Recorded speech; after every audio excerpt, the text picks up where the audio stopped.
Anime की starting में हम अपने मेन कैरेक्टर सुबासा कुराटा को देखते हैं। कुराटा असल में एक प्रोग्रामर होता है जो कि कॉर्पोरेट कंपनी में काम कर रहा होता है। वो बहुत ही अच्छा प्रोग्रामर होता है। तभी वो देखता है कि कंपनी में कुछ वर्कर्स प्रोजेक्ट को लेकर बात कर रहे होते हैं कि हमें टाइम पर प्रोजेक्ट को पूरा करना है, लेकिन इतने कम टाइम में उस प्रोजेक्ट को पूरा नहीं कर पाएंगे। जो सुनकर कुराटा उनके पास आता है और उनसे कहते हैं कि तुम सब ये काम मुझ पर छोड़ दो। जिसके बाद कुराटा रात को वो प्रोजेक्ट को कंप्लीट कर देता है और वो वापस जाते टाइम एक स्टोर से कुछ रोबोट्स को बाय करता है। असल में कुराटा को रोबोट्स बहुत ही पसंद थे। जैसे ही वो स्टोर से बाहर आता है, रोड पर उसका कार एक्सीडेंट हो जाता है और उसकी वहीं पर मौत हो जाती है। उसको इस बात का दुख होता है कि मैं इन रोबोट्स के साथ नहीं खेल पाया। और फिर कुराटा का रीबर्थ दूसरी दुनिया में होता है जहाँ पर वो मैजिक का भी यूज कर सकता है। इस दुनिया में उसका नाम ईरू होता है और वो एक नोबल फैमिली में पैदा हुआ होता है। एक दिन वो अपनी मदर और ग्रैंडपा के साथ किंगडम जा रहा होता है। तभी उनके कैरेज पर एक मोस्टर अटैक कर देता है और यूरी के ग्रैंडपा और उसकी मदर दोनों मिलकर उस मोस्टर से फाइट करते हैं और उस मोस्टर को मार डालते हैं। लेकिन वहाँ पर एक बहुत ही बड़ा सा मोस्टर आ जाता है और वो कैरेज को उठा लेता है, जो देखकर ईरू की मदर बहुत ही ज्यादा डर जाती है क्योंकि उस कैरेज के अंदर ईरू सो रहा होता है। वो मोस्टर उस कैरेज को तोड़ देता है और ईरू को खाने वाला होता है कि तभी वहाँ पर एक रोबोट आकर उस मोस्टर से फाइट करने लगता है,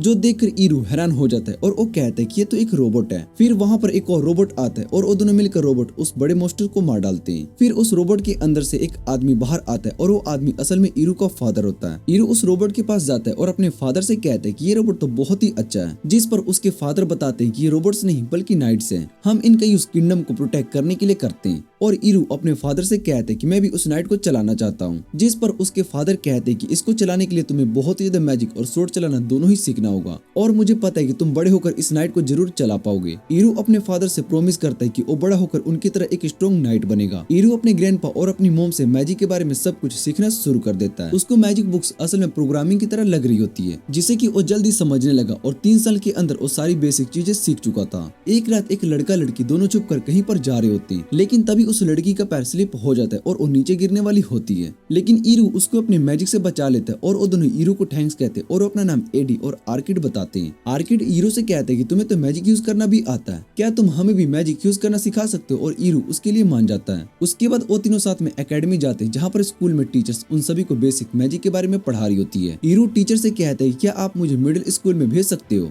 लेकिन टीचर इस बात को साफ मना कर देते हैं और उससे कहते हैं कि तुम्हें बेसिक मैजिक को कंप्लीट करना होगा। उसके बाद ईरू अपने दोस्तों के साथ बैठा होता है और वो कहता है कि मैं खुद का एक रोबोट बनाऊंगा, पर उसके दोस्तों को उसकी कोई भी बात समझ में नहीं आ रही होती है। फिर वहाँ पर कुछ स्टूडेंट एक लड़के को परेशान कर रहे होते हैं और उसका हैमर लेके भाग जाते हैं। वो लड़का भी उनका पीछा कर रहा होता है। ईरू उस लड़के से पूछते हैं कि तुम आखिर में उन सभी का पीछा क्यों कर रहे हो? जिस पर वो लड़का अपना नाम बेस्टोन बताता है और वो कहता है कि वो सभी मेरे हैमर को ले गए, इसलिए मैं उन सभी से अपना हैमर वापस लेने की कोशिश कर रहा हूँ। और ये सुनने के बाद ईरू और उसके दोस्त उन सभी बदमाश लड़कों पर अपने मैजिक से अटैक कर देते हैं। वो सभी वहाँ से भाग जाते हैं और बेटसोन को अपना हैमर मिल जाता है। फिर बेटसोन उन सभी को अपने साथ अपने फादर के वर्कशॉप पर लेकर जाता है, जहाँ वो सभी एक वेपन बना रहे होते हैं और उस वेपन का डिजाइन देखने के बाद ईरू उसको कुछ मॉडिफाई करने लगता है और कहता है कि ये बहुत ही अच्छा वेपन बन सकता है। बेटसोन के फादर को भी ईरू का आइडिया बहुत ही अच्छा लगता है और वो ईरू से कहते हैं कि मैं इसको जल्दी बनाने की कोशिश करता हूँ। और ईरू उनसे कहता है कि इस वेपन के बनने के बाद मैं इसको आपको यूज करना सिखाऊंगा। कुछ दिन के बाद स्कूल में टारगेट शूटिंग की प्रैक्टिस हो रही होती है, जिसमें स्टूडेंट्स अच्छा परफॉर्म नहीं कर रहे होते हैं और ईरू टीचर से कहता है कि अगर मैंने इन सभी टारगेट को हिट कर दिया तो क्या आप मुझे मिडिल स्कूल में प्रमोट कर दोगे? जिस पर टीचर उससे कहते हैं कि भले ही तुम नोबल फैमिली से हो, लेकिन हम तुम्हें प्रमोट नहीं कर सकते। जिस पर ईरू उनसे कहता है कि पहले आप मेरे स्किल को देख लो, बाद में आप डिसीजन ले लेना। और इतना कहने के बाद ईरू अपने न्यू वेपन निकालता है, जो कि एक गन होती है और उस गन में अपने मैजिक स्पेल का यूज करके अटैक करता है, जिससे कि सभी टारगेट्स हिट हो जाते हैं और ईरू दोबारा से अपनी मैजिक का यूज करके अटैक करता है, जिससे कि वो सभी स्टिक्स भी खत्म हो जाती है। और ये देखकर टीचर और स्टूडेंट्स दोनों ही बहुत ही हैरान हो चुके होते हैं और ईरू को मिडिल स्कूल में प्रमोट कर दिया जाता है। ईरू मिडिल स्कूल में बहुत ही अच्छे से पढ़ रहा होता है और 3 साल के बाद ईरू की एज 12 साल की हो जाती है। वो बेटसोन के साथ मिलकर नाइट को देख रहा होता है। ईरू बेटसोन से पूछते हैं क्या तुम इन रोबोट के अंदर के पार्ट को भी बनाते हो? जिस पर ईरू बताता है कि हम इसके अंदर के पार्ट्स को नहीं बनाते और इसकी इन्फॉर्मेशन को भी बहुत ही ज्यादा सीक्रेट रखा गया है। फिर ईरू और उसके बाकी सभी दोस्त फील्ड ट्रिप के लिए जंगल में आ जाते हैं और उनके प्रोजेक्ट के लिए उनके साथ कुछ नाइट भी होते हैं। रात को वो सभी जंगल में कैंपिंग कर रहे होते हैं और तभी वहाँ प्रेसिडेंट काउंसिल की प्रेसिडेंट स्टेफानिया आती है और ईरू से कहती है कि मैंने तुम्हारे बारे में स्कूल में बहुत ही कुछ सुना है, तुम आगे चलकर बहुत ही स्ट्रॉन्ग नाइट बनोगी। और इतना कहने के बाद उसके सर पर अपना हाथ रखती है,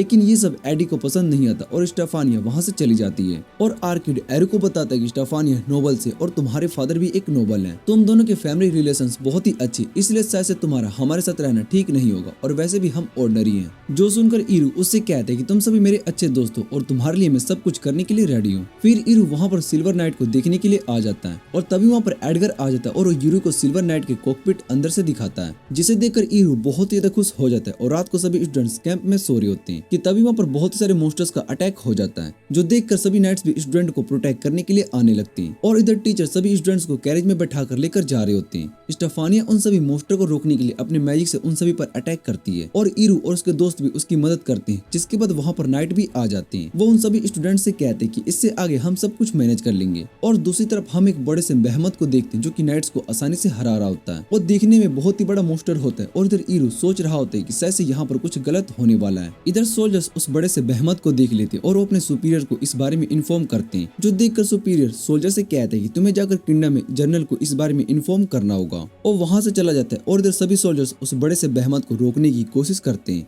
लेकिन वो सभी को आसानी से हराकर खत्म किए जा रहा होता है। उस बेहमत पर किसी भी तरह का अटैक काम नहीं कर रहा होता है और इधर ईरू और बाकी सभी ने मोस्टर को हरा दिया होता है। स्टेफानिया ईरू को हक कर लेती है और उससे कहती है कि तुम्हारी वजह से हम सभी बच पाए, और ये सभी देखकर एडी गुस्सा हो जाती है और स्टेफानिया से ईरू को छोड़ने के लिए कहते हैं। ईरू स्टेफानिया को बताता है कि इन सभी मोस्टर्स के साथ जरूर कुछ हुआ होगा और ये सभी मोस्टर किसी चीज से डरकर भाग रहे थे। इधर सोल्जर जनरल के पास पहुंचकर उन्हें सारी इन्फॉर्मेशन देता है और जनरल कहते हैं कि हमें जल्दी से सभी स्टूडेंट्स को बचाना होगा। दूसरी तरफ बेहमत सभी स्टूडेंट्स को ढूंढ लेता है और उनकी तरफ जा रहा होता है। सभी नाइट्स स्टूडेंट्स को यहाँ से जाने के लिए कहते हैं। एडगर कहते हैं कि हम सभी मिलकर इस मोस्टर को रोकते हैं। टीचर सभी स्टूडेंट्स को वहाँ से एवेक्यूएट कर रहे होते हैं। तभी ईरू की नजर एक नाइट पर जाती है जो कि वहाँ से भाग रहा होता है और वो नाइट को डाइट कंट्रोल कर रहा होता है, जो कि एडगर की टीम का मेंबर होता है। ईरू डाइट के पास आता है और उससे पूछते हैं कि तुम भला क्यों भाग रहे हो, जिस पर डाइट उससे कहते हैं कि वो बेहमत बहुत ही बड़ा है, हम सभी उसको नहीं रोक सकते, इसलिए मैं यहाँ से भाग रहा हूँ। ईरू को उसकी बात पर गुस्सा नहीं आता क्योंकि वो सच कह रहा था। फिर ईरू डाइट को बेहोश कर देता है और उसकी जगह पर खुद को नाइट में बैठ जाता है और ईरू उस नाइट को चलाने की कोशिश करता है, लेकिन वो अभी छोटा था जिस वजह से उसके हाथ सिस्टम तक नहीं पहुँच पा रहे होते और ईरू अपने माना का यूज करता है और उस नाइट को कंट्रोल करने लगता है। ईरू इस बात से बहुत ही खुश होता है कि वो एक नाइट को चला रहा है और इधर एडगर और बाकी सभी उस मोस्टर से फाइट कर रहे होते हैं, लेकिन उनके अटैक का उस मोस्टर पर कोई भी असर नहीं हो रहा होता है। तभी वहाँ पर ईरू आ जाता है और ईरू भी उस मोस्टर पर बहुत ही सारे अटैक्स करता है, लेकिन उसका कोई भी अटैक उस पर काम नहीं कर रहा होता है। फिर ईरू उस बेहमत को एनालाइज करता है और उसको पता चलता है कि उस बेहमत की आंखों और पैरों पर अटैक करके उसको हराया जा सकता है,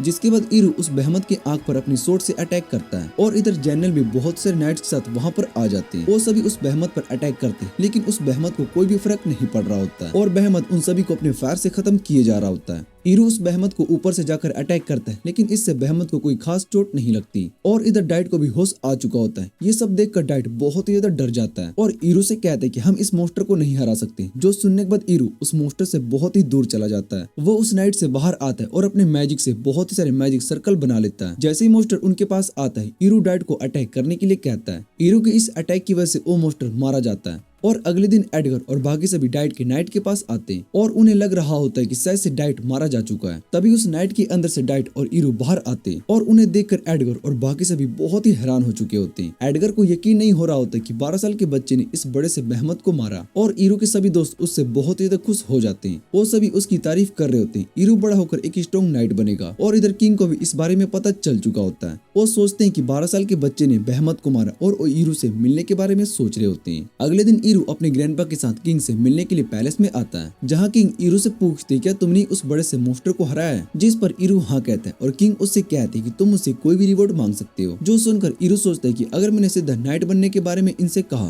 तो ये मुझे मना कर देंगे और ईरू किंग से कहता है कि मुझे नाइट्स के बारे में ज्यादा से ज्यादा नॉलेज चाहिए। जो सुनकर एक नोबल ईरू से कहता है कि तुम्हें पता है कि तुम क्या कह रहे हो। ईरू बताता है कि मैं भी खुद का एक नाइट बनाना चाहता हूँ। जो सुनकर ईरू के ग्रैंडपा उससे कहते हैं कि तुम भला ये क्या कह रहे हो। इधर किंग ईरू की बात सुनने के बाद बहुत ज्यादा खुश हो चुके होते और वो ईरू से कहते हैं कि अगर तुम्हें एक नाइट चाहिए तो मैं तुम्हारे लिए एक नाइट बनवा सकता हूँ। जो सुनकर ईरू मना कर देता है और वो कहते हैं कि मुझे अपने आप से एक नाइट बनाना है और नोबल फिर से ईरू पर गुस्सा करने लगता है। किंग ईरू को परमिशन दे देता है और उससे कहता है कि तुम खुद का नाइट बना सकते हो और तुम्हें इसमें जो भी मदद चाहिए होगी मैं तुम्हें वो सब प्रोवाइड करूंगा। जो सुनकर ईरू किंग को थैंक यू बोलता है और बताता है कि मैं आपको एक नाइट बनाकर ही दिखाऊंगा। इधर स्टेफानिया अपने फादर से मिलती है और उसके फादर आर्किड और एडी दोनों से कहते हैं कि तुम ईरू के बहुत ही अच्छे दोस्त हो, इसलिए मैं तुमसे एडी के बारे में जानना चाहता हूँ। दूसरी तरफ एक वर्कर डाइट के नाइट को ठीक कर रहा होता है और तभी वहाँ पर ईरू आता है और वो कहता है कि ये कितनी अच्छी बात है कि तुम एक नाइट को बनाओ और उसकी रिस्पॉन्सिबिलिटी भी तुम्हारे ऊपर ही होगी। बैटसन उसका मुंह बंद करता है और वो वर्कर ईरू से कहता है कि तुम आखिर क्या कह रहे हो, और ईरू उस वर्कर से कहता है कि मैं इस नाइट को खुद बनाऊंगा और उसकी सारी रिस्पॉन्सिबिलिटी भी मेरी होगी। फिर वो वर्कर अपने डिजाइन के बारे में बताता है और वो कहता है कि अगर हम इसके अंदर के सभी रिएक्टर्स को चेंज कर देते तो बहुत ही इम्प्रूव हो जाएगा। वर्कर को भी ईरू का आइडिया बहुत ही अच्छा लगता है और वो ईरू को अपना नाम डेविड बताता है। फिर डेविड वहाँ पर बैठे डाइट से पूछते है कि तुम्हें क्या हुआ है। डाइट अभी भी उस मोस्टर को याद करते हुए डरा हुआ होता है और ईरू से कहता है कि हमें साथ में सेलिब्रेट करना चाहिए, वैसे भी मैं तुम्हारी वजह से उस मोस्टर को हरा पाया हूँ। पर डाइट मना कर देता है और वो कहता है कि मैंने तुम्हारी कोई भी मदद नहीं की है। इधर ईरू डेविड से कहता है कि हमें नाइट्स के हाथों को क्रिस्टल का यूज करके बनाना चाहिए, इससे ये और भी ज्यादा स्ट्रॉन्ग बन सकता है। और शाम को उन्होंने उस नाइट का हाथ और भी ज्यादा स्ट्रॉन्ग बना दिया होता है। और फिर वहाँ पर एडगर और हेल्वी भी आ जाते हैं। उन्हें देखकर ईरू उनसे कहता है कि मैं तुम दोनों का ही वेट कर रहा था। और हेल्वी ईरू से पूछती है कि आखिर तुम हमारी मदद क्या कर सकते हो। और ईरू उन सभी को अपना न्यू डिजाइन दिखाता है और बताता है कि हम अपने नाइट को कस्टमाइज करके और भी ज्यादा स्ट्रॉन्ग बना सकते हैं। वैसे भी हम अपने नाइट को मैजिक से यूज नहीं कर पाते थे, इसलिए हम इसमें कुछ चेंजेस करेंगे जिससे कि हम इसको अपने मैजिक से भी कंट्रोल कर पाएंगे। ये सुनने के बाद डेविड उससे कहता है कि ऐसा करना पॉसिबल नहीं है और ईरू बताता है कि हमें एक बार ट्राई करना चाहिए। शाम को एडी और आर्किड दोनों ईरू के पास आते हैं और उससे कहते हैं कि तुम एक खुद का नाइट बनाने के लिए जा रहे हो और उसके बाद तुम स्पेशल फोर्स को भी ज्वाइन करोगे। जिस पर ईरू उन सब से कहते हैं कि ये बात सच है। और आर्किड कहते हैं कि तुम हमें अकेला छोड़कर नहीं जा सकते हो और तुम्हें हमें मैजिक भी सिखाया है, इसलिए हम चाहते हैं कि तुम्हें अपने नाइट चलाना सिखाओ। और ईरू इसके लिए मान जाता है। अगले दिन ईरू डेविड के साथ अपने ग्रैंडपा के पास आता है और वो अपने ग्रैंडपा से कहता है कि मैं कुछ सैंपल नाइट बनाने वाला हूँ और उसके लिए मुझे कुछ वर्कर्स चाहिए, इसलिए मैं आपसे इस बात की परमिशन लेने के लिए आया हूँ। ग्रैंडपा उसको परमिशन दे देते हैं, जिसके बाद ईरू सभी वर्कर्स को सैंपल नाइट का डिजाइन दिखाता है और उन्हें बताता है कि हमें इन सैंपल को बनाना है। कुछ दिन के बाद हेल्वी उस न्यू हाथ का यूज करके भारी वेट उठा रही होती है, लेकिन वो हाथ टूट जाता है, जिसे देखकर ईरू बहुत ही सैड हो जाता है। फिर डेविड ईरू से कहता है कि तुम्हें इस बात से परेशान नहीं होना चाहिए, मैं इसको ठीक कर दूंगा। और उसके बाद बाकी सभी सैंपल्स नाइट का टेस्ट करने लगते हैं। ईरू उन सैंपल नाइट को हक कर रहा होता है, जो देखकर एडी को अच्छा नहीं लग रहा होता है और वो उससे कहती है कि तुम्हें उस नाइट के बदले में मुझे हक कर लेना चाहिए। उसके बाद वो सभी सैंपल नाइट को टेस्ट कर रहे होते हैं, लेकिन एडगर को वो सैंपल नाइट यूज करने में बहुत ही प्रॉब्लम आ रही होती है। ईरू एडगर से पूछते है कि तुम्हें क्या हुआ और एडगर बताता है कि इस नाइट को कंट्रोल करने में बहुत ही सारा माना खत्म हो रहा है। जिस पर ईरू उससे कहता है कि अभी तुम्हें इस नाइट की आदत नहीं हुई है और समय के साथ इसकी भी आदत हो जाएगी। फिर वहाँ पर डाइट आता है, वो एडगर से कहते हैं कि कैप्टन आखिर क्या हुआ है। और फिर वहाँ पर आर्किड और एडी भी आ जाते हैं, जिसके बाद वो तीनों आपस में रेस करते हैं। एडगर ईरू से पूछते हैं कि आखिर डाइट को क्या हुआ है और ईरू बताता है कि मुझे इस बारे में कुछ भी नहीं पता। अगले दिन ईरू का नाइट बनकर रेडी हो चुका होता है और हेल्वी उसको टेस्ट करने के लिए जा रही होती है। वो उस नाइट का यूज करके टारगेट पर अटैक करती है।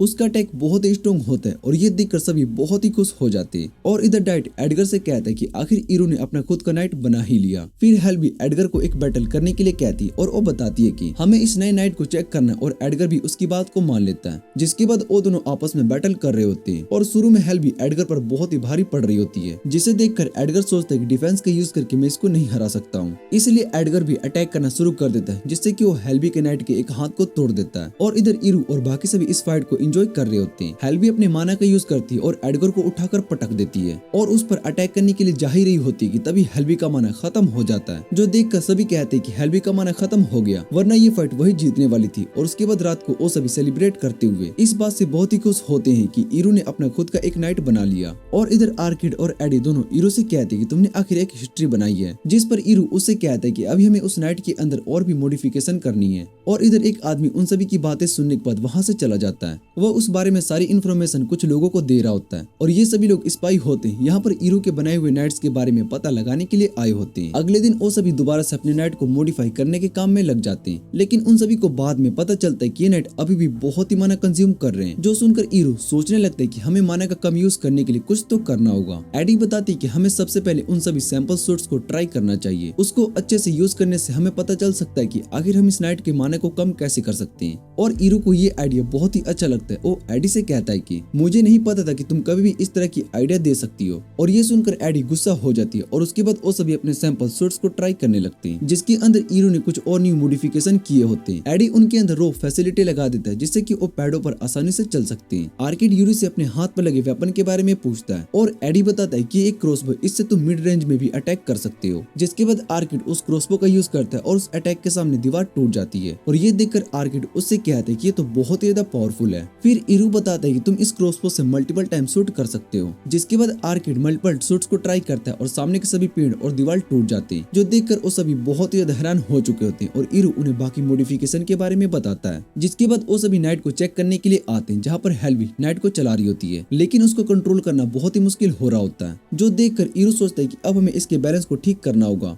और अगले दिन जब टीचर सभी को पढ़ा रहे होते हैं ईरू अपने नोट्स में नाइट्स को मॉडिफाई करने के बारे में बात लिख रहा होता है। फिर उसके ग्रैंडपा उसके पास आते हैं और उससे कहते हैं क्या हमें ये नाइट को किंग को दिखा देना चाहिए, जिस पर ईरू मना कर देता है। वो ग्रैंडपा से कहते हैं कि जब ये नाइट पूरी तरीके से बनकर रेडी हो जाएगा तब हम किंग को दिखाएंगे और ग्रैंडपा उसकी बात मान लेते हैं। इधर एडी और आर्किड आपस में उस प्रॉमिस को लेकर बात कर रहे होते हैं जो उन्होंने अपने फादर से की होती है। दूसरी तरफ उनके फादर को एक लेटर मिलता है। वो अपने कुछ काम में बिजी होते हैं और अगले दिन कुछ सोल्जर्स वहाँ वर्कशॉप में आते हैं और उन सभी से कहते हैं कि हम इन नाइट्स को अपने साथ लेकर जा रहे हैं। डेविड उनसे पूछते हैं कि तुम भला ये नाइट किसके ऑर्डर पर लेकर जा रहे हो और सोल्जर बताता है कि हमें किंग ने इसके लिए ऑर्डर दिए जो सुनकर वो मान जाते हैं लेकिन वो सभी उसके साथ जाने के लिए कहते हैं। सोल्जर उनकी बात मान लेता है। एडगर, डाइट और ईरू तीनों सोल्जर के साथ जाने लगते हैं। इधर एडी आर्किड से कहता है क्या हमने कुछ गलत कर दिया और दूसरी तरफ एक आदमी आगे रास्ते में एक पोशन गिरा देता है। जैसे ही ईरू और बाकी सभी उस जगह पर पहुंचते वहाँ पर बहुत सारे मोस्टर्स उन पर अटैक करने लगते हैं। ईरू और बाकी सभी उन मोस्टर से लड़कर उन्हें खत्म कर देते हैं और ये सब देखकर ईरू बहुत ही खुश हो चुका होता है। दूसरी तरफ वो आदमी अपने बाकी साथियों के पास जाता है और उन्हें बताता है कि हमारा प्लान फेल हो चुका है और उनके साथ जो लेडी होती है वो उनसे कहती है कि हमें डरने की कोई जरूरत नहीं है। वो हमारे एक अटैक से बच गए तो क्या हुआ, हमारे पास हमारा मास्टरपीस बचा हुआ है। इधर एडी और आर्किड भी ईरू के वापस आने का वेट कर रहे होते हैं बट सोन उन्हें बताता है कि वो सभी वापस आ चुके हैं। जो सुनकर एडी और आर्किड भागते हुए ईरू के पास आते हैं लेकिन वहाँ पर उन्हें ईरू दिखाई नहीं देता जो देखकर एडगर पूछते कि ईरू कहाँ पर है। एडगर बताता है कि ईरू वहाँ पर कुछ काम से मार्क्यूस के पास रुक गया और इधर हमें पता चलता है कि मार्क्यूस ने ये सब प्लान किया था। वो सोल्जर से ईरू के बारे में पूछता है और सोल्जर बताता है कि वो सच में बहुत ज्यादा स्ट्रॉन्ग है। उसने वहाँ सभी मोस्टर को खत्म कर दिया, यहाँ तक कि उसके बनाए गए नाइट्स भी बहुत ही पावरफुल है। जो सुनकर मार्क्यूस कहता है कि उस बच्चे में जरूर कोई खास बात है और नाइट्स के ट्रेडिशन को भी खत्म करने वाला है। मैं पता लगा कर रहूंगा कि आखिर में वो करना क्या चाहता है। इधर स्टेफानिया अपने फादर के पास आती है और उनसे कहती है कि मुझे आपसे कुछ इंपॉर्टेंट बात करनी है। जो सुनकर उसके फादर बाकी सभी लोगों को बाहर भेज देते और उन्हें वहाँ पर आर्किड और एडी भी होते। स्टेफानिया अपने फादर से पूछती कि ये सब आपका प्लान था, आपने ही मार्क्यूस को ईरू के बारे में बताया। और दूसरी तरफ ईरू मार्क्यूस से मिलने के लिए आया होता है और मार्क्यूस ईरू से उसके नाइट के बारे में पूछता है। ईरू मार्क्यूस को पूरी डिटेल्स में नाइट के बारे में बताता है कि वो भला किस तरह से एक रिएक्टर की मदद से काम करते हैं और उन्हें चलाने के लिए माना की भी जरूरत नहीं होती है। फिर मार्क्यूस ईरू से कहता है कि मैं ये सारी बात किंग को एक्सप्लेन करने वाला हूँ और तुम्हें इससे कोई प्रॉब्लम है, जिस पर ईरू मना कर देता है। और सुन मार्क्यूस उससे कहता है कि तुमने इतना अच्छा नाइट बनाया लेकिन तुम इसका क्रेडिट नहीं लेना चाहते और ईरू बताता है कि मैंने ये सब क्रेडिट पाने के लिए नहीं किया, मुझे बस अपना खुद का नाइट बनाना था। और मार्क्यूस ईरू से उसके आगे के प्लान के बारे में पूछता है जिस पर ईरू बताता है कि मैं अभी फर्स्ट ईयर का स्टूडेंट हूँ, मैं पहले अपनी स्टडी को पूरा करूंगा और आगे स्पेशल फोर्स में काम करूंगा। जो सुनकर मार्क्यूस गुस्सा हो जाता है और उससे कहता है कि तुम इतने स्मार्ट हो तो तुम्हें भला स्टडीज की क्या जरूरत है और वैसे भी तुमने जो नाइट बनाया है वो 300 सालों से भी बने हुए नाइट से बहुत ही अच्छे। फिर मार्क्यूस ईरू को अपने पास्ट के बारे में बताता है कि जब मैं यंग था तब मैंने भी बहुत ही सारे रिसर्च किए और मुझे इन कामों में बहुत ही खुशी मिलती थी। वो ईरू को देखकर बहुत ही इम्प्रेस हो गया होता है और उससे कहता है कि मैं तुम्हें आगे का अप्रूव दे रहा हूँ। जो सुनकर ईरू उन्हें थैंक्स बोलता है। इधर फादर स्टेफानिया और बाकी सभी को बताते कि मैंने ये असल में ईरू को अप्रूवल दिलाने के लिए किया था और ये सुनने के बाद वो सभी बहुत ही खुश हो जाते हैं। दूसरी तरफ ईरू मार्क्यूस से कहता है कि अगर आपको नाइट से रिलेटेड कोई भी इन्फॉर्मेशन चाहिए तो मैं आपको वो भी दे सकता हूँ। जो सुनकर मार्क्यूस हैरान हो जाता है। वो सोचता है कि आखिर ये बच्चा सही में कोई ह्यूमन ही है। और दूसरी तरफ सभी एडी और बाकी सभी भी ईरू के वापस आने का वेट कर रहे होते हैं। फिर वहाँ पर एडगर आता है और एडी उससे पूछती है कि आखिर ईरू कब तक आने वाला है और एडगर उन सभी से कहता है कि तुम्हें ईरू के लिए परेशान नहीं होना चाहिए, वो जल्दी यहाँ पर आ जाएगा। और इधर वो सभी स्पाइस किंगडम की तरफ मोस्टर को अटैक करने के लिए भेज देते हैं जिसे देखकर सभी नाइट्स उस मोस्टर से लड़ने के लिए चले जाते हैं। दूसरी तरफ ईरू को फील हो रहा होता है कि शायद से कुछ बुरा होने वाला है।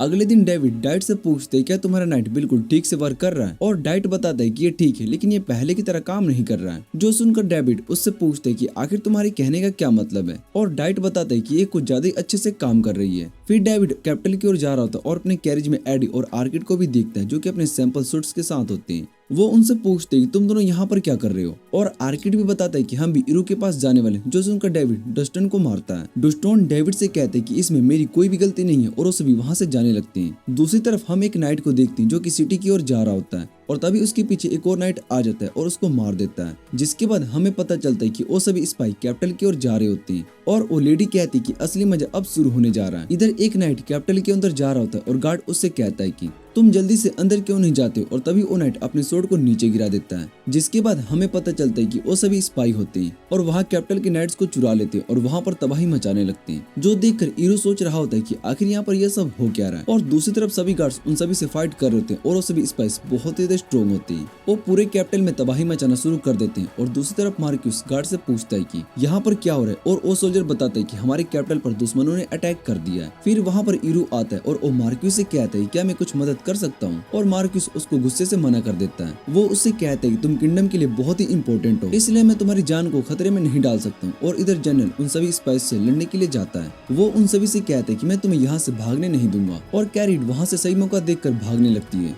लेकिन गेट पर उनके सामने एडगर और डाइट आ जाते हैं। कैरिड उन्हें देख के कहती कि अब पहले हमें इन सभी से निपटना होगा, और वो सीधा जाकर उन दोनों पर अटैक कर देती है। एडगर भी उसको रोक लेता है। इधर बेस्टोन और डेविड कैरेज को दूसरी तरफ लेकर जा रहे होते हैं, और बेस्टोन डेविड से पूछते हैं कि हमें तो ईरू के पास जाना था, पर उसके फादर उसको चुप रहने के लिए कहते हैं। और इधर उन सभी स्पाइस को इन सभी वीकनेस की पता होती है, इसलिए वो नाइट्स के हाथों पर अटैक करके उन्हें तोड़ देते हैं। कारहिड उन दोनों पर भारी पड़ रही होती है, और इधर एडी और आर्किड अपने सैंपल सूट्स पहन लेते हैं और एडगर की मदद करने के लिए चले जाते हैं। एडगर उन दोनों से पूछता है कि तुम दोनों यहाँ पर क्या कर रहे हो, और वो कहते हैं कि हम यहाँ पर तुम्हारी मदद करने के लिए आए हैं। इधर ईरू भी ये सब देख रहा होता है, और वो कहता है कि इस भसड़ को अब मुझे ही जाकर रोकना होगा। वो सीधा बेस्टोन और डेविड के पास जाता है, और वहाँ अपने सैंपल सूट्स लेने के बाद सीधा उन स्पाइस पर अटैक करने के लिए चला जाता है, और रास्ते में आने वाले सभी नाइट्स को खत्म कर देता है। और दूसरी तरफ एडगर कैरिड का पीछा कर रहा होता है, और उससे कहता है कि तुम मुझसे बचकर नहीं भाग सकती हो। एडगर को अपने पीछे आते देख कैरिड अपने सभी साथी से उस पर अटैक करने के लिए कहती है, और वो एडगर से लड़ने के लिए आ रहे होते हैं।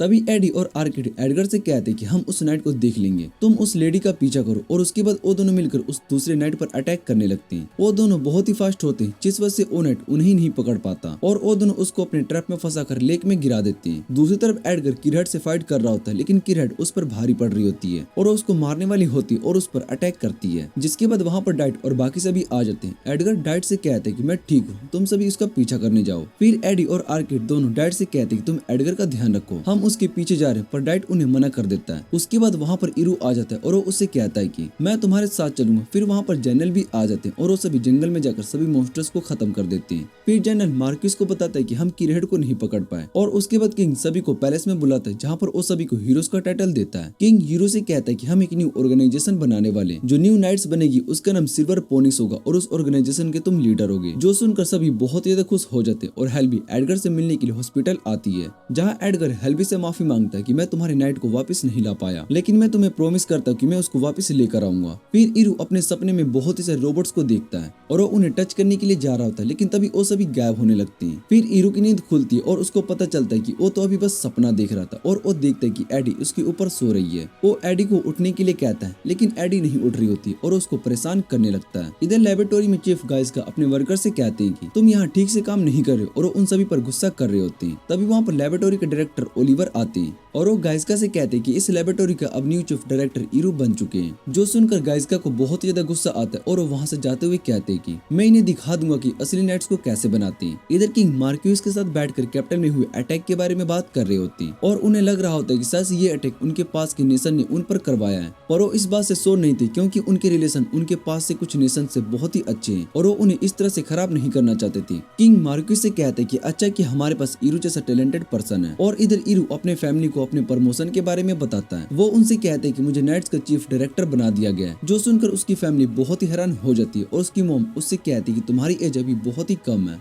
अगर तुम ये काम करोगे तो तुम्हारी स्टडीज का क्या होगा। जिस पर ईरू बताता है कि मेरी स्टडीज कंटिन्यू रहने वाली, इसलिए आपको टेंशन लेने की कोई जरूरत नहीं है। अगले दिन ईरू अपने वर्कशॉप पर आता है, जहाँ पर वो डेविड और बाकी सभी को अपने न्यू इन्वेंशन दिखाता है, और डेविड उसको देखकर ईरू से पूछते हैं कि तुमने इसको कब बनाया। जिस पर ईरू बताता है कि मैंने इसको पहले से थोड़ा मॉडिफाई कर दिया है, और अब ये यहाँ के वर्कर्स काम करते हुए इसको यूज कर सकते हैं। इनका यूज हम भारी सामान को उठाने के लिए कर सकते हैं। और उसके बाद वहाँ पर जनरल आता है और ईरू से कहता है कि तुम्हें अब से नाइट का कमांडर बना दिया गया है। किंग ने 10 मंथ के बाद एक स्पार बैटल रखी है। वो चाहते हैं कि तुम उस स्पार बैटल में अपने न्यू नाइट्स को लेकर आओ और ईरू इसके लिए मान जाता है। फिर ईरू अपने सभी वर्कर से कहता है कि हमें अपने नाइट को और अच्छे से मॉडिफाई करने का काम शुरू कर देना चाहिए और वो सभी अपने काम पर लग जाते हैं। उन्हें काम करता देख एडी ईरू से कहती है कि तुम्हारा ड्रीम अब पूरा हो चुका है। कुछ दिनों तक वो सभी काम करते हैं और तभी वहाँ पर स्टाफिना आ जाती है, जिसे देखकर एडी को बहुत ही गुस्सा आता है और डेविड उन सभी से कहता है कि हमें कुछ और वर्कर्स की जरूरत है और अगले दिन नए वर्कर्स काम के लिए आते हैं। एडगर सभी वर्कर्स को उनके चीफ डायरेक्टर ईरू के बारे में बताता है और सभी ये जानकर बहुत ही ज्यादा हैरान होते हैं कि उनका लीडर असल में एक छोटा सा बच्चा है। फिर ईरू की नजर एक लड़की पर जाती है और बाद में ईरू उस लड़की से मिलता है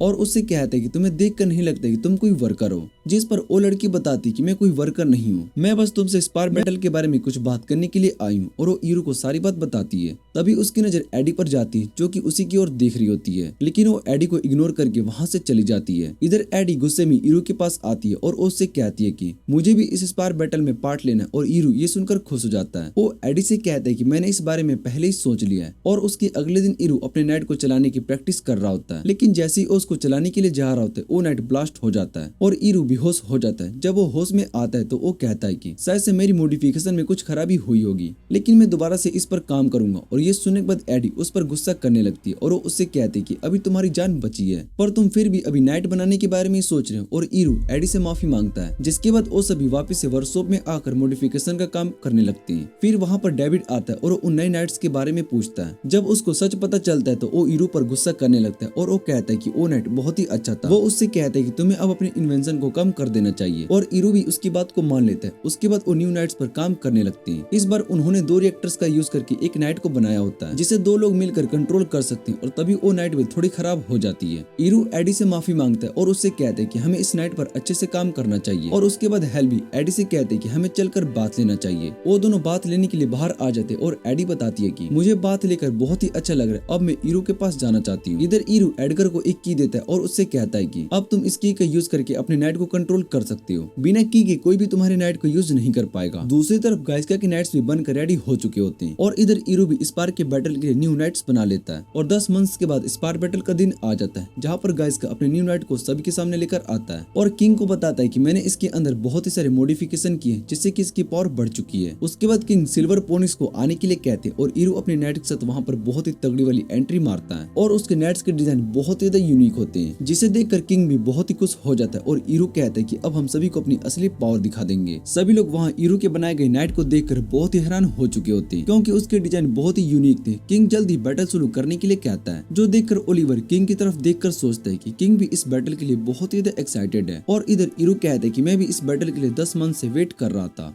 दूसरी तरफ प्रिंस भी किंगडम में वापस आ चुके होते हैं और वो उन सभी नाइट को देखने के लिए आए होते हैं। फिर बैटल शुरू होती है। ईरू सीधा अपने माना का यूज करके उन सभी पर अटैक कर देता है। ईरू की स्पीड को देखकर गाइस्का और बाकी सभी बहुत ही हैरान हो चुके होते हैं। ईरू उनमें से एक नाइट को सीधा दूर फेंक देता है और एडी और आर्किड को भी उन पर अटैक करने के लिए आ रहे होते हैं। और ईरू सोच रहा होता है कि जैसा हमने प्लान बनाया था वो प्लान बिल्कुल सही काम कर रहा है और वो सभी गाइस्का के नाइट्स पर भारी पड़ रहे होते हैं। और तभी ईरू का माना खत्म हो जाता है। दूसरे नाइट्स उस पर अटैक करने के लिए आते हैं, लेकिन डाइट और एडगर दोनों मिलकर उन सभी को रोक लेते हैं और एडगर ईरू से कहते हैं कि हम इन सभी को रोक कर रखते हैं, तब तक तुम अपना माना रिकवर कर लो। दोनों टीम के बीच में फाइट बहुत ही इंटेंस चल रही होती है और किंग सोच रहे होते हैं कि गाइस्का के बनाए नाइट्स भी बहुत ज्यादा स्ट्रॉन्ग है। इधर ईरू का माना वापस रिकवर हो चुका होता है और वो सीधा आकर उन पर अटैक करता है और ये देखने के बाद किंग बैटल को यहीं पर रोक देता है। वो ईरू की टीम को इस बैटल का विनर बताता है, जिसके बाद वो सभी नाइट्स एक दूसरे को बैटल के लिए थैंक्स कहते हैं। इधर गाइस्का भी ईरू से मिलने के लिए आता है। ईरू गाइस्का से बहुत ही सारी बातें करने लगता है और उन दोनों को बातें करता देख ऐसा लग रहा होता है कि वो दोनों सालों से एक दूसरे को जानते हैं। ईरू इस बात से बहुत ही खुश होता है कि इस दुनिया में भी उसकी तरह किसी को रोबोट्स बनाना अच्छा लगता है और ईरू के दोस्त उसको वहाँ से लेकर जाने लगते हैं। इधर गाइस्का भी ईरू की बातों से बहुत ज्यादा मोटिवेट हो चुका होता है और अगले 2 मंथ्स के अंदर उसने बहुत सारे नाइट्स को मॉडिफाई कर दिया था। फिर किंग अपने ग्रैंडसन को पैलेस में बुलाते हैं और वो बताते हैं कि मुझे 36 साल हो चुका है इस किंगडम पर राज करते हुए और अब मैं रिटायर होने के बारे में सोच रहा हूँ,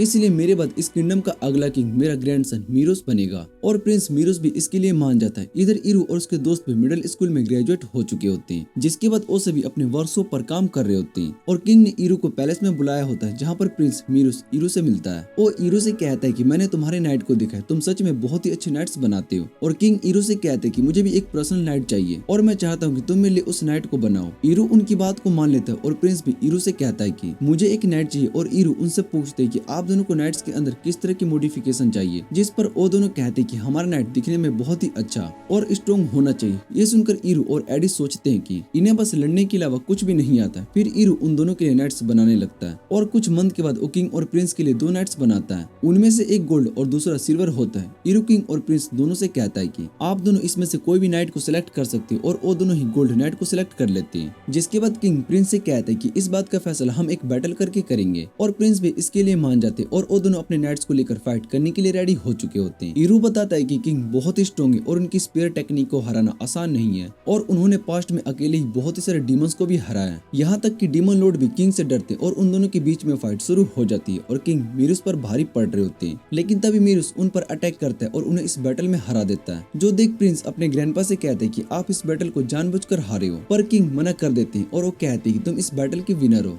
और तुम वो गोल्ड नाइट ले सकते हो। जो सुनकर प्रिंस बहुत ही ज्यादा खुश हो जाता है। फिर ईरू किंग से कहता है कि सिल्वर नाइट भी उस नाइट की तरह ही बहुत ही स्ट्रॉन्ग है, इसलिए आपको परेशान नहीं होना चाहिए। और किंग ईरू की बात सुनकर बहुत ही खुश हो जाते हैं। वो उस नाइट को एक्सेप्ट कर लेते हैं और उसके बाद हम एक लड़की को देखते हैं और बहुत ही सारे डीमंस किंगडम के सीक्रेट प्लेस की ओर बढ़ रहे होते हैं। किंगडम में सभी को इस बारे में पता चल चुका होता है और वो सभी डीमंस को लेकर मीटिंग कर रहे होते हैं और कहते हैं कि सेल्कस डीमन सिर्फ अपनी क्वीन के ऑर्डर को ही फॉलो करती है, इसलिए हमें जल्दी से उनकी क्वीन को खत्म करना होगा वरना हमारा किंगडम खतरे में पड़ सकता है। और बाद में ये सब बातें किंग को इन्फॉर्म की जाती है। किंग बताते हैं कि मॉन्स्टर इस समय ईथर रिएक्टर की तरफ जा रहे हैं और ईरू उन सभी से पूछते कि ईथर रिएक्टर्स क्या है और किंग बताते हैं कि ईथर रिएक्टर्स असल में नाइट के हार्ट का काम करते हैं, उसके बिना हम नाइट का यूज नहीं कर सकते। जो सुनकर ईरू बहुत ही गुस्सा हो जाता है और कहते हैं कि मैं उन मॉन्स्टर को खत्म कर दूंगा। इधर किंगडम में इंपीरियल फोर्स पहले से उन मॉन्स्टर से लड़ रही होती है और फिर वहाँ पर ईरू और बाकी सब भी आते हैं। वो सभी मॉन्स्टर को खत्म कर रहे होते हैं और प्रिंस मारिस अपने न्यू नाइट का यूज कर रहा होता है और एक स्ट्रॉन्ग अटैक करते हैं जिससे कि वहाँ पर सभी मॉन्स्टर खत्म हो जाते हैं। लेकिन तभी प्रिंस देखते हैं कि उनका माना भी खत्म हो रहा है और ईरू बताता है कि इतना पावरफुल अटैक करने के लिए बहुत ही ज्यादा माना की जरूरत होती है। किंग भी उस बैटल में पार्ट लेते हैं और वो कहते हैं कि हमें इन सभी मॉन्स्टर से फाइट करते हैं, तुम जाकर उस किंग को हराओ। और ईरू, एडी और आर्किड साथ में सभी मॉन्स्टर को खत्म करते हुए सीधा जंगल में चले जाते हैं जहाँ उनके सामने एक बड़ा सा मॉन्स्टर आ जाता है। एडी उसको बताती कि ये क्वीन मॉन्स्टर है और ईरू मॉन्स्टर पर अटैक कर देता है, लेकिन उसके अटैक काम नहीं कर रहे होते और वो ईरू के पीछे पड़ गई होती है। तभी ईरू उस बड़े से मॉन्स्टर का पैर काट देता है। जैसे ही वो ईरू के पास आती है तो ईरू उसको शॉक देकर मार देता है। उसके बाद वो सभी कैसल में वापस आते हैं जहाँ पर सोल्जर एडगर और उसकी टीम को मदद के लिए थैंक्स कहते हैं। एडगर उनसे कहते हैं कि आपने बहुत ही अच्छे से फाइट की और इधर किंग ईरू से कहते हैं कि मैं तुम्हें अब सीक्रेट विलेज में लेकर जाने वाला हूँ जहाँ पर रिएक्टर्स बनते हैं। और ये सुनने के बाद ईरू बहुत ही खुश हो जाता है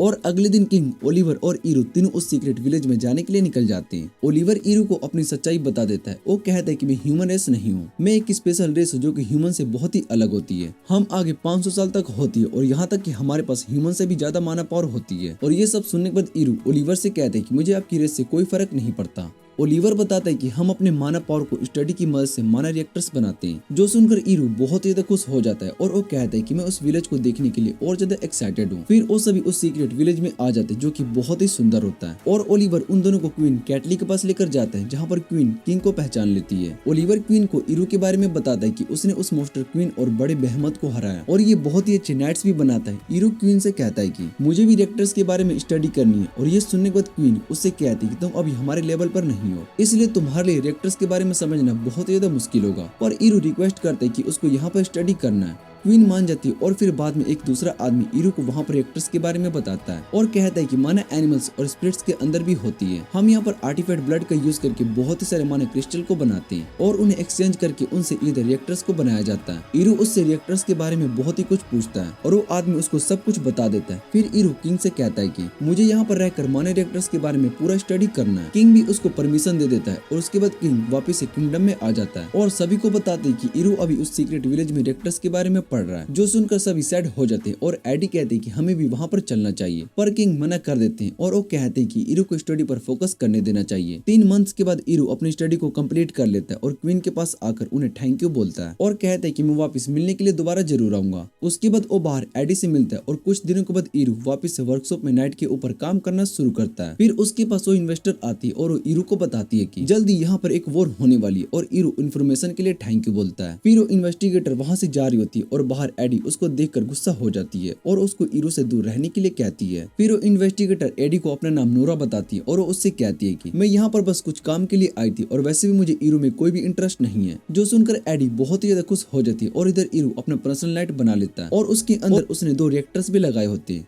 जो उसको बहमन और क्वीन मोस्टर के अंदर मिले होते हैं और ईरू का ये नाइट दिखने में बहुत ही ज्यादा अच्छा लग रहा होता है। फिर ईरू उस नाइट को टेस्ट करने लगता है और दूसरी तरफ हम एक दूसरे नेशन को देखते हैं जहाँ का किंग अपने डार्क आर्मी को वॉर के लिए रेडी कर देता है और सभी को अपने पास के एक नेशन पर अटैक करने के लिए कहता है और इधर शील्ड फेडरेशन इस वॉर को लेकर बहुत ही ज्यादा परेशान हो रहे होते हैं। उस नेशन के किंग अगस्ट कहते हैं कि हमें कुछ भी करके अपनी नेशन को प्रोटेक्ट करना होगा और वैसे भी जो हमारे दुश्मन है वो बहुत ही स्ट्रॉन्ग है। फिर अगस्ट गार्डन में इस वॉर को लेकर बहुत ही परेशान हो रहा होता है कि वो भला अपने किंगडम को कैसे प्रोटेक्ट करेगा। तभी वहाँ पर उसकी डॉटर एलेनोर आ जाती है। वो अपने फादर को परेशान देखकर उनसे पूछती कि आप किस चीज को लेकर परेशान हो और वो उनसे कहती कि वॉर को लेकर जो रूमर्स चल रहे वो क्या सच है। जिस पर उसके फादर कहते कि हमें डरने की कोई जरूरत नहीं है, हमारे किंगडम को कुछ भी नहीं होगा। और उसके बाद अगले दिन वॉर में डार्क किंगडम शील्ड नेशन के नाइट पर भारी पड़ रहे होते हैं जो देखकर किंग भी जनरल के साथ मीटिंग कर रहा होता है और वो कहता है कि हमें ज्यादा फोर्स का यूज उन सभी डार्क नाइट को रोकने के लिए करना होगा। रात में सभी डार्क नाइट शील्ड नेशन की ओर बढ़ रही होती है और इधर क्रिस्ट बोल ने पहले से एयरशिप को रेडी करके रखी होती है। वो सभी सीधा नेशन पर अटैक कर देते हैं और ये सभी देखने के बाद किंग अगस्ट अपनी डॉटर एलेनोर को 2 लेडीज के साथ यहाँ से भागने के लिए कहती है पर एलेनोर मना कर रही होती है और अपने फादर को साथ चलने के लिए कहती है पर उसके फादर मना कर देते हैं। वो एलेनोर से कहते हैं कि मैं अपने किंगडम को इस तरह से छोड़कर नहीं जा सकता हूँ। उसके बाद वो अपने किंगडम को लेकर फाइट करने के लिए चला जाता है और बाहर वो उन डार्क नाइट से कहते हैं कि मैं तुम्हारे किंग से फाइट करना चाहता हूँ। क्रिस्टबल और किंग अगस्ट के बीच में फाइट हो रही होती है। इधर एलेनोर उन सभी लेडीज के साथ बेसमेंट के रास्ते से नेशन की ओर जा रही होती है पर एलेनोर जाने से मना कर देती है। वो उन दोनों से कहती है कि मैं अपने फादर को छोड़कर नहीं जा सकती पर वो दोनों लेडीज उसको समझाने लगती है। फिर वो एलेनोर को थप्पड़ मारती है और उससे कहती है कि तुम्हारी लाइफ बहुत ही इंपॉर्टेंट है,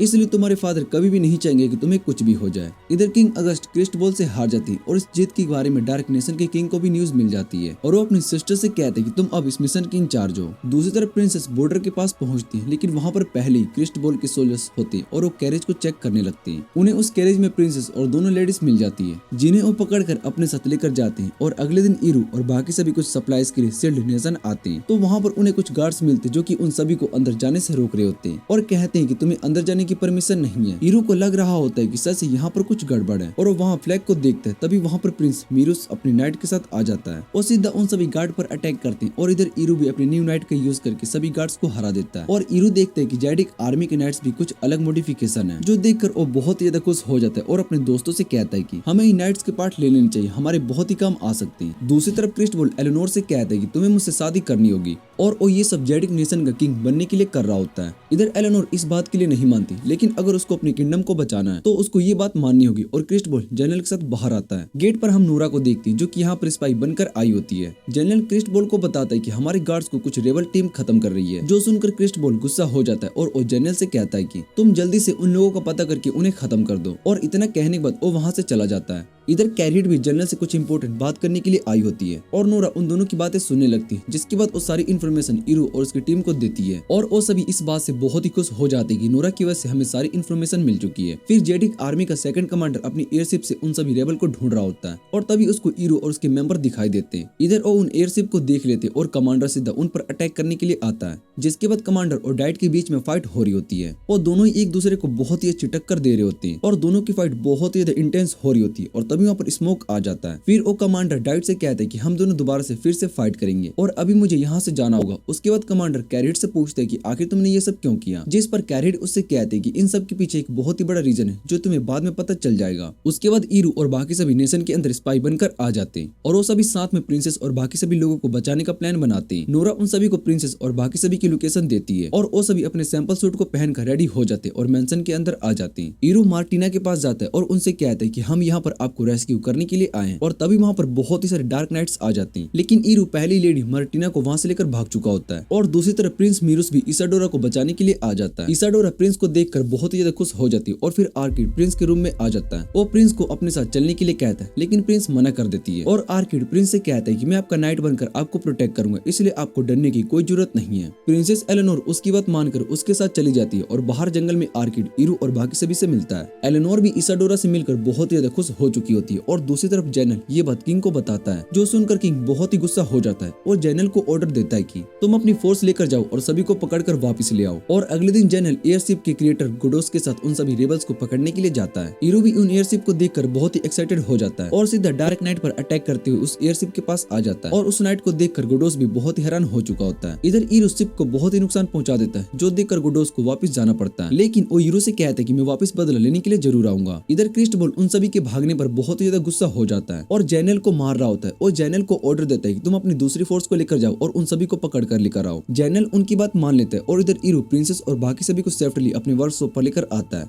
जहाँ पर सभी वर्कर्स प्रिंसेस को ग्रेट करते हैं। फिर ईरो लेडी मार्टिना से कहता है कि हम आपके साथ एक डील करना चाहते हैं, जिससे कि आपकी मेन पावर और फोर्स दोनों में बहुत ज्यादा इंक्रीज हो जाएगा। हम आपकी नाइट को अपग्रेड्स कर देंगे और बदले में हमें दुश्मनों के नाइट्स चाहिए। और मार्टिना उसकी इस डील को एक्सेप्ट कर लेती है। दूसरी तरफ सोल्जर डार्क नाइट पर अटैक करके उन्हें वापस किंगडम भेज देते हैं और दूसरी तरफ ईरो अपने वर्कशॉप में न्यू रिसर्च कर रहा होता है कि वो भला किस तरह जेडी के एयरशिप को हरा सके। इधर इसाडोरा और उसकी मदर दोनों प्रिंसेस एलेनोर के लिए बहुत ही परेशान थे। वो प्रिंस से कहते हैं कि एलेनोर अपनी फैमिली को खोने के बाद बहुत ही ज्यादा डिप्रेस हो चुकी है और उसने किंगडम की रिस्पॉन्सिबिलिटी लेने से भी मना कर दिया है, इसलिए हमें उसको किसी भी तरह से कन्विंस करना होगा। और प्रिंस ईरो और बाकी सभी के पास आता है और उन्हें इस बारे में बताता है, जो सुनकर ईरो सोचता है कि हम भला प्रिंसेस के मूड को कैसे ठीक कर सकते हैं। और तभी सब आर्किड की ओर देखने लगते हैं और एडी आर्किड से कहती है कि तुम प्रिंसेस के पहले नाइट हो, इसलिए उनका मूड ठीक करने के लिए रिस्पॉन्सिबिलिटी तुम्हारी है। और शाम को आर्किड प्रिंसेस मिलने के लिए जाता है और उनसे कहता है कि हमें बाहर घूमने चलना चाहिए, जिससे कि आपका मूड ठीक हो जाएगा। पर प्रिंसेस मना कर देती है और वो कहती है कि वहाँ पर बहुत ही सारे सोल्जर्स मेरे किंगडम को प्रोटेक्ट करने के लिए अपनी जान खतरे में डाल रहे हैं, पर मैं उनके लिए कुछ भी नहीं कर पा रही। और उसके बाद आर्किड प्रिंसेस को वर्कशॉप और पूरा कैपिटल घुमाता है, जिससे कि उसका मूड ठीक हो जाता है। फिर प्रिंसेस आर्किड से पूछती है तुम भला मेरे साथ इतना अच्छे से बिहेव क्यों कर रहे हो। और आर्किड उससे कहता है कि आप मेरे लिए बहुत ही ज्यादा स्पेशल हो, जो सुनकर प्रिंसेस बहुत ही ज्यादा खुश हो जाती है। और दूसरी तरफ सेटेलिना कारहिड को ऑर्डर देती है कि तुम्हें जाकर प्रिंसेस एलेनोर को मारना होगा, पर कारहिड इस काम को करने से मना कर रही होती है और बताती है कि ये काम बहुत ही ज्यादा मुश्किल होने वाला है, पर सेटेलिना उसकी बात को नहीं मानती। अगली रात एक असासिन प्रिंसेस को मारने के लिए उसके रूम में आ जाता है, लेकिन वहाँ पर प्रिंसेस होती ही नहीं है और आर्किड उस असासिन को पकड़ लेता है। दूसरी तरफ बाकी असासिन सिल्वर नाइट को चुराने के लिए आए होते, लेकिन एडगर और बाकी सभी पहले ही वहाँ पर होते और उन सभी लोगों को पकड़ लेते। उन्हें इस प्लान के बारे में पता चल चुका था और इधर कारहिड वहाँ से भागने की कोशिश कर रही होती, लेकिन तभी उसके सामने एडगर आ जाता है। वो कारहिड से कहता है कि इस बार मैं तुम्हें यहाँ से जाने नहीं दूंगा और तुमसे बदला अपना लेकर रहूंगा। फिर उन दोनों के बीच में फाइट शुरू हो जाती है और इस बार एडगर उस पर भारी पड़ रहा होता है, जो देखकर कारहिड भी बहुत ही एक्साइटेड हो जाती है। वो एडगर पर बिना देखे अटैक कर रही होती है और एडगर उसके सभी अटैक से बचता हुआ उसको हरा देता है और कारहिड बहुत ही इंजर्ड हो चुकी होती है। अगले दिन प्रिंसेस एडगर और बाकी सभी को उनकी मदद करने के लिए थैंक यू बोलती है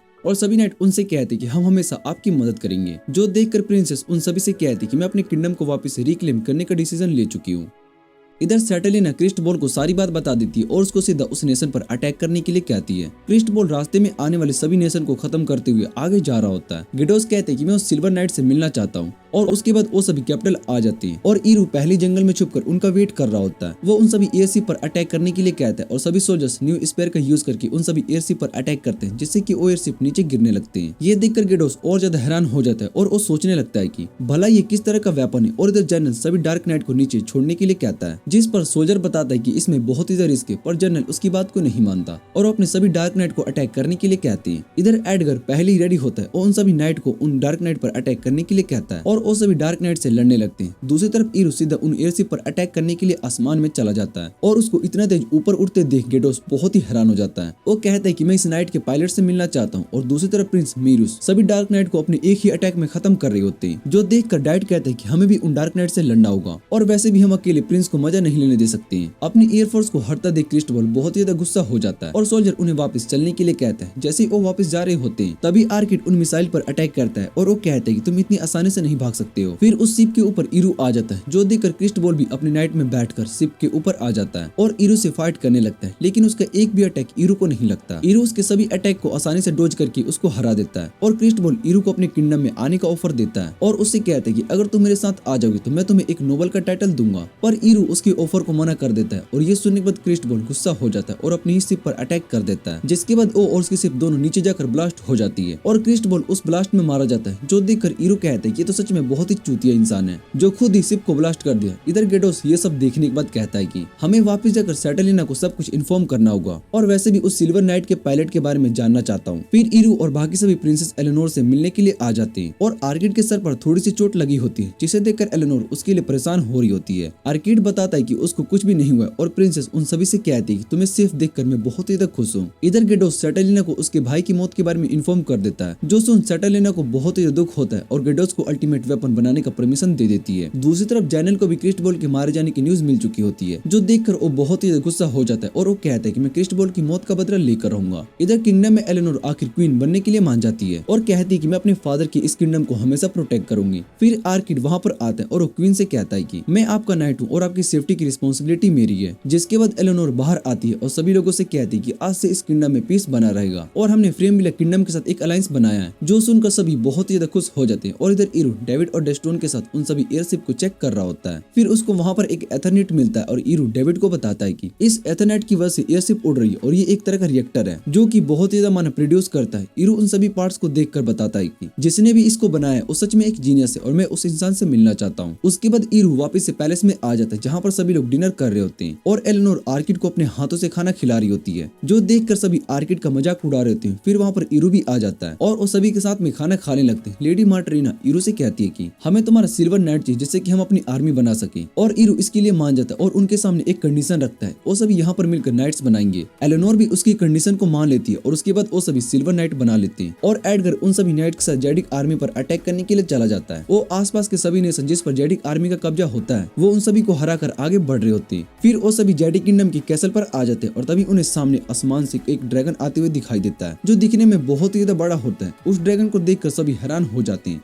और वो ड्रैगन सीधा उन पर अटैक करता है, लेकिन सभी उस अटैक से बच जाते हैं। ये ड्रैगन भी असल में एक तरह का नाइट शिप होता है जिसे गेडोस ने बनाया होता है और उसके अंदर जेडिक आर्मी का जनरल होता है और वो कहता है कि मैं क्रिस्टबॉल की मौत का बदला लेकर रहूंगा। फिर गेडोस कहता है कि अब ये लोग मेरे ड्रैगन का सामना कैसे करेंगे और उन्हें अटैक करने का ऑर्डर दे देता है और इधर ईरू परेशान हो जाता है और सोचता है कि अब हम इस ड्रैगन को कैसे हरा पाएंगे। जनरल ईरू पर अटैक करता है, लेकिन ईरू उसके सभी अटैक को आराम से डोज कर लेता है और सभी से कहता है कि तुम यहाँ के लोगों को यहाँ से जल्दी से एवेक्यूएट करो। फिर नोरा एडी के पास आती है और उससे कहती है कि तुम अपनी फाइट पर फोकस करो, मैं यहाँ सभी लोगों को प्रोटेक्ट करती हूँ। इधर डाइट से लड़ने के लिए जेडिक आर्मी का सेकंड कमांडर आता है और उन दोनों में बहुत ही इंटेंस बैटल शुरू हो जाती है। कमांडर गुस्ताव डाइट से कहते हैं कि मैंने तुम्हें पहले ही कहा था कि मैं तुमसे दोबारा फाइट करने के लिए आऊंगा और डाइट पर अटैक करना शुरू कर देता है। डाइट भी उसके अटैक को डोज कर पा रहा होता है और फिर वो गुस्ताव पर अटैक करने के लिए चला जाता है। इधर ईरू उस बड़े से ड्रैगन के अटैक से बच रहा होता है और वो सोचता है कि भला मैं इसको कैसे हरा सकता हूँ। वो उस ड्रैगन पर अटैक करता है, लेकिन उस ड्रैगन को कुछ भी नहीं होता और इधर गुस्ताव भी डाइट पर भारी पड़ चुका होता है। वो अपनी पूरी माना का यूज करके अटैक करने के लिए जा रहा होता है, लेकिन उसका नाइट उस पूरी माना को कंट्रोल नहीं कर पा रहा होता है, जिस वजह से उसका नाइट बंद हो जाता है और सही टाइम पर डाइट उस पर अटैक कर देता है। लेकिन तब तक गुस्ताव उस नाइट से बाहर आ चुका होता है। दूसरी तरफ हम गेडोस को देखते हैं, जिसके हाथ में बर्ड होती है और वो कहते हैं कि ईरू इस अटैक से नहीं बच पाएगा। इधर ईरू उस ड्रैगन के पास आता है, लेकिन तभी वो ड्रैगन अपने पास से डस्ट फेंकती है, जिससे कि ईरू का नाइट काम करना बंद कर देता है। वो सीधा नीचे गिर जाता है और ड्रैगन ईरू पर अपना लास्ट अटैक करता है, जिसे रोकने के लिए ईरू भी अटैक करता है और उसके अटैक को ब्लॉक कर देता है। इधर सोल्जर्स जनरल से कहते हैं कि हमें यहाँ से चलना होगा। फिर वो वहाँ से वापस चले जाते हैं और ये बैटल यहीं पर टाई हो जाती है। ईरू भी वापस आकर कहता है कि अभी मुझे अपने नाइट पर और ज्यादा काम करना होगा और दूसरी तरफ जनरल भी वापस से गेडोस के पास चला जाता है। गेडोस उनसे कहता है कि इस बार आपने बहुत ही अच्छे से फाइट करी और अगली फाइट भी हम जीतने वाले, क्योंकि मैं इस बार एक नए रिएक्टर पर काम कर रहा हूँ। दूसरी तरफ सेटेलिना गुस्साव को अपने साथ लेकर जाती है और उसको फाइट करने के लिए एक दूसरा नाइट देती है और उससे कहती है कि अगर तुम्हें अपना रिवेंज पूरा करना है तो तुम इस नाइट का यूज करो। उस नाइट को देखकर गुस्साव भी बहुत ही खुश हो जाता है। दूसरी तरफ ईरू और बाकी सभी ड्रैगन को रोकने के लिए प्लान बना रहे होते हैं। ईरू कहते हैं कि उस ड्रैगन को हराने के लिए मुझे भी कुछ बड़ा करना होगा और एलेनोर ईरू से कहते हैं कि इस बार मैं भी वॉर में जाने वाली हूँ, क्योंकि इस किंगडम को प्रोटेक्ट करने की जिम्मेदारी मेरी है और ईरू उसकी बात को मान लेता। अगले दिन एलेनोर बाकी सभी को वॉर के लिए रेडी होने के लिए कह देती है। फिर वो ईरू को उसकी मदद करने के लिए थैंक्स बोलती है और रात को जेडिक आर्मी और इधर ईरू के सभी नाइट वॉर के लिए जाते हैं। प्रिंसेस एलेनोर भी कैंप से कुछ प्लान बना रही होती है और नोरा और बाकी सभी लोग सैंपल सूट पहनकर केव के अंदर आ जाते हैं। इधर ओ ड्रैगन वापस से आ जाता है और इस पर जनरल के साथ गेडोस भी आता है और गेडोस सामने ईरू का नाइट देखता है। ईरू ने भी अपने नाइट को मॉडिफाई करके शिप में बदल दिया होता है, जिसके अंदर सिल्वर नाइट होते हैं और बेटसोन और डेविड उस शिप को कंट्रोल करने का काम कर रहे होते हैं। ये देखकर गेडोस कहता है कि अब ये लड़ाई हम दोनों के बीच में होने के लिए जा रही है और इस बार हम ही जीतने वाले हैं। गेडोस ईरू से कहता है कि इस फाइट को खत्म करने का टाइम आ चुका है और वो दोनों अपनी शिप को एक दूसरे की तरफ ले जाते हैं, जो देखकर जनरल उन पर अटैक करता है, लेकिन ईरू उन सभी के अटैक को डोज करते हुए बादलों में चला जाता है और जनरल भी उसके पीछे आ जाता है। लेकिन तभी ईरू उस ड्रैगन पर अटैक कर देता है, जिस वजह से उस ड्रैगन की बॉडी बॉडी पर ऑयल फैल जाता है और ईरू उन पर अटैक करके उस ड्रैगन में आग लगा देता है, जो देखकर जनरल को कुछ भी समझ में नहीं आ रहा होता है। और दूसरी तरफ नोरा और बाकी सभी डार्क नाइट सोल्जर के पास आ जाते और उन्हें पकड़ लेते। इधर गेडोस जनरल से कहता है कि अब हमें जल्दी से उस ब्लड रिएक्टर का यूज करना होगा वरना हम सभी मारे जाएंगे। तभी जनरल के पास डार्क नाइट सोल्जर्स की इंफॉर्मेशन आती है। वो बताते हैं कि हमारे पास दुश्मन आ चुके हैं और ईरू उन्हें देखकर खत्म करने के लिए उनके पास आ रहा होता है, जो देखकर जनरल ब्लड रिएक्टर का यूज करता है और उस ब्लड रिएक्टर की वजह से वो ड्रैगन पहले ही बहुत ज्यादा स्ट्रॉन्ग हो जाता है। इधर ईरू उस ड्रैगन को रोकने के लिए उस पर अटैक करता है, लेकिन उसका अटैक वर्क ही नहीं करता और गेडोस हंसते हुए कहते हैं कि अब हमें कोई भी नहीं हरा सकता। दूसरी तरफ गुस्सा भी ऊपर नाइट से लड़ने के लिए आ जाता है और वो सभी नाइट को हरा रहा होता है। और दूसरी तरफ ईरू भी उस ड्रैगन पर अटैक करने के लिए आ जाता है। वो उस ड्रैगन पर अपना सबसे स्ट्रॉन्ग अटैक करके उस ड्रैगन के पास पहुंच जाता है और ये देखकर जनरल और गेडोस दोनों ही बहुत ही हैरान हो जाते हैं। इधर गुस्साव के सामने एडगर आ जाता है और एडगर गुस्साव से फाइट करता है और उसके सभी अटैक को डोज करने के बाद उसके सोर्ड को पकड़ लेता है। फिर एडगर प्रिंस को अटैक करने के लिए कहते हैं और इधर प्रिंस अपनी पूरी पावर का यूज करके गुस्साव पर अटैक करते हैं, जिससे कि गुस्साव का नाइट सीधा पानी में जाकर गिरता है और इधर ईरू उस ड्रैगन के ब्लड रिएक्टर की पावर को खत्म कर देता है। जनरल भी बहुत ही इंजर्ड हो चुका होता है और वो कहता है कि मैं मरते हुए अपने साथ उस क्वीन को लेकर मरूंगा। और इतना कहने के बाद वो ड्रैगन एलेनोर की तरफ आ जाता है। ईरू को भी उसका प्लान समझ में आ जाता है और उसको रोकने के लिए ड्रैगन के सामने आ जाता है और उसको पूरी फोर्स से रोकने लगता है। जनरल नीचे सिल्वर नाइट आर्मी पर अटैक कर रहा होता है और इधर ईरू सोच रहा होता है कि अब मैं भला इस ड्रैगन को कैसे रोक सकता हूँ। तभी आर्किड अपने नाइट को शिप से लेकर बाहर आता है और वो कहता है कि मैं इस ड्रैगन को खत्म करने के लिए जा रहा हूँ और वो सीधा ड्रैगन के सर की तरफ से जाकर सीधा अटैक करता है, जिससे कि वो ड्रैगन नीचे जाकर ब्लास्ट हो जाता है और आर्किड नीचे गिरने वाला होता है, लेकिन ईरू उसको पकड़ लेता है। सभी नाइट्स इस वॉर को जीतकर बहुत ज्यादा खुश हो रहे होते हैं और उसके बाद वो सभी सैटेलिना को भी पकड़ लेते हैं और दूसरी तरफ एलेनोर को ऑफिशियली किंगडम का क्वीन बना दिया जाता है। इधर ईरू भी अपने सभी नाइट को लेकर वहाँ पर आ रहा होता है और एलेनोर भी उन्हें गुड बाय कहने के लिए आई होती है। वो आर्किड को उसकी जान बचाने के लिए थैंक्स बोलती है और आर्किड उससे कहता है कि मैं आपका नाइट हूँ और आपकी सेफ्टी करना मेरा काम है, इसलिए आपको मुझे थैंक्स कहने की जरूरत नहीं है। और इधर ईरू और बाकी सभी चुपचाप उन दोनों को देख रहे होते हैं और उन्हें लग रहा होता है कि आर्किड अपनी फीलिंग को क्वीन के सामने कन्फेस कर देगा, पर आर्किड वहाँ से जा रहा होता है और तभी एलेनोर उसको पीछे से हक कर लेती है और उसके बाद ईरू और बाकी सभी शिप में बैठकर वापस अपने किंगडम की तरफ चले जाते हैं। इधर गेडोस भी उनके शिप का पीछा कर रहा होता है और वो कहता है कि मैं अगली बार वापस जरूर आऊंगा और इस बार भी अच्छे से नाइट्स को बनाऊंगा। फिर ईरू और बाकी सभी किंग के पास आते हैं, जहाँ पर किंग उन सभी की जीत से बहुत ही ज्यादा खुश होता है और उनसे कहता है कि तुम्हें जो रिवॉर्ड चाहिए तुम मुझसे मांग सकते हो। ईरू किंग से एक पर्सनल लैब मांगता है जहाँ पर वो और ज्यादा नाइट्स बना सकते हैं और किंग उसकी इस बात को मान लेता है, जिसके बाद ईरू अपने न्यू लैब में सभी वर्कर से कहता है कि अब हम और भी यूनिक नाइट्स को बनाने वाले। और कुछ सालों के बाद ईरू ने बहुत ही सारे अलग अलग नाइट्स और शिप्स बना लिए होते हैं, जिनका यूज ट्रांसपोर्ट में भी किया जा रहा होता है। और इसी के साथ एनिमे का ये सीजन यहीं पर एंड हो जाता है। अगर आपको ये वीडियो अच्छी लगे तो वीडियो को लाइक करके चैनल को सब्सक्राइब जरूर कर देना।